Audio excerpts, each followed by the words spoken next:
সম্ভাব্য যুদ্ধ কিংবা মার্কিন যুদ্ধজাহাজ, যুক্তরাষ্ট্রের ক্রমাগত চোখ রাঙানো কোনো কিছুকেই যেন ইরান ঠিক গায়ে লাগাচ্ছে না। নীরবে নিভৃতে নিজেদের প্রস্তুত করে তুলছে পাহাড়ের মতো, যেন কেউ চাইলেই টলাতে না পারে। উদাহরণ চোখের সামনেই। আগামী কয়েকদিনের মধ্যেই 20টির বেশি নতুন পারমাণবিক সাফল্য উন্মোচনের ঘোষণা দিয়েছে ইরান। এমন এক সময়ে এই ঘোষণা এলো যখন দেশটির পারমাণবিক কর্মসূচি নিয়ে আন্তর্জাতিক অঙ্গনে চলছে তীব্র নজরদারি ও আলোচনা। তেহরান বলছে এই অর্জন কেবল শক্তি প্রদর্শন নয়, বরং মানুষের জীবনমান উন্নয়নের এক বাস্তব প্রয়াস।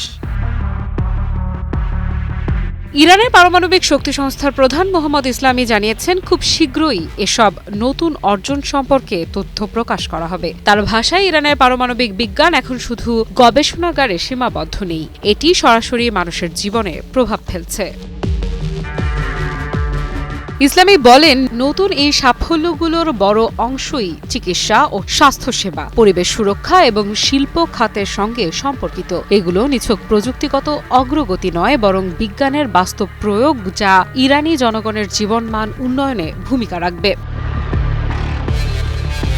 ঘোষিত অর্জনগুলোর মধ্যে সবচেয়ে আলোচিত একটি হল ত্বকের ক্যান্সার চিকিৎসার জন্য নতুন রেডিও ফার্মাসিউটিক্যাল ওষুধ উৎপাদন। ইরানের দাবি, এই সাফল্যের মাধ্যমে দেশটি এখন বিশ্বের হাতে গোনা কয়েকটি রাষ্ট্রের কাতারে দাঁড়িয়েছে যারা এমন উন্নত ওষুধ তৈরি করতে সক্ষম। মোহাম্মদ ইসলামী জানান, ওষুধটি ইতোমধ্যেই সফলভাবে ক্লিনিক্যাল ট্রায়াল সম্পন্ন করেছে। শুধু তাই নয়, এটি এখন ইরানের জাতীয় চিকিৎসা ব্যবস্থার অন্তর্ভুক্ত। ফলে ক্যান্সার আক্রান্ত রোগীরা পাচ্ছেন আধুনিক ও কার্যকর চিকিৎসা নিজ দেশেই। স্বাস্থ্য খাতে আরেকটি উল্লেখযোগ্য অগ্রগতি হিসেবে ইরান চালু করেছে কোল্ড প্লাজমা প্রযুক্তি নির্ভর ক্ষত চিকিৎসা ক্লিনিক। এই প্রযুক্তি দ্রুত ক্ষত সারাতে এবং সংক্রমণ কমাতে কার্যকর বলে দাবি করা হচ্ছে। এখনো পর্যন্ত দেশজুড়ে 12টি এমন ক্লিনিক চালু হয়েছে এবং খুব শিগগিরই আরও ক্লিনিক খোলার প্রস্তুতি চলছে। পারমাণবিক প্রযুক্তির ব্যবহার এখানেই থেমে নেই। ইসলামী আরও বলেন, কোয়ান্টাম বিজ্ঞান, লেজার প্রযুক্তি এবং ডিউটেরিয়াম প্রক্রিয়ারও উল্লেখযোগ্য অগ্রগতি অর্জন করেছে ইরান। তার মতে, এগুলো ভবিষ্যৎমুখী প্রযুক্তি যা দেশটিকে বৈজ্ঞানিক গবেষণার অগ্রসারিতে নিয়ে যাচ্ছে। তিনি বলেন, এসব অর্জন প্রমাণ করে যে ইরান কেবল বর্তমান চাহিদা নয়, ভবিষ্যতের বিজ্ঞান ও প্রযুক্তির দিকেও সমানভাবে নজর দিচ্ছে। গবেষণা, উদ্ভাবন আর বাস্তব প্রয়োগ, এই তিনের সমন্বয়েই ইরানের পারমাণবিক কর্মসূচির মূল ভিত্তি। হিরন আরও মিনারেল ওয়াটার, মাত্র 50 পয়সায় প্রতি লিটার।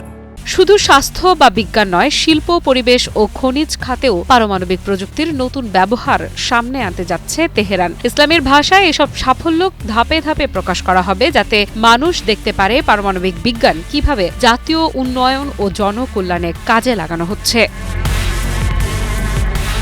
বিশ্লেষকদের মতে, এই ঘোষণা ইরানের জন্য দ্বিমুখী বার্তা বহন করছে। একদিকে এটি বৈজ্ঞানিক সক্ষমতার প্রদর্শন, অন্যদিকে আন্তর্জাতিক মহলে চলমান আলোচনার প্রেক্ষাপটে একটি স্পষ্ট অবস্থান। সব মিলিয়ে আগামী দিনগুলোতে ইরান কী ধরনের পারমাণবিক সাফল্য উন্মোচন করে সেদিকেই এখন তাকিয়ে আন্তর্জাতিক মহল। এই অর্জন কি কেবল বিজ্ঞানেই সীমাবদ্ধ থাকবে, নাকি বৈশ্বিক রাজনীতিতেও ফেলবে নতুন প্রভাব? আফরিদা ইফরাত, নিউজ 24।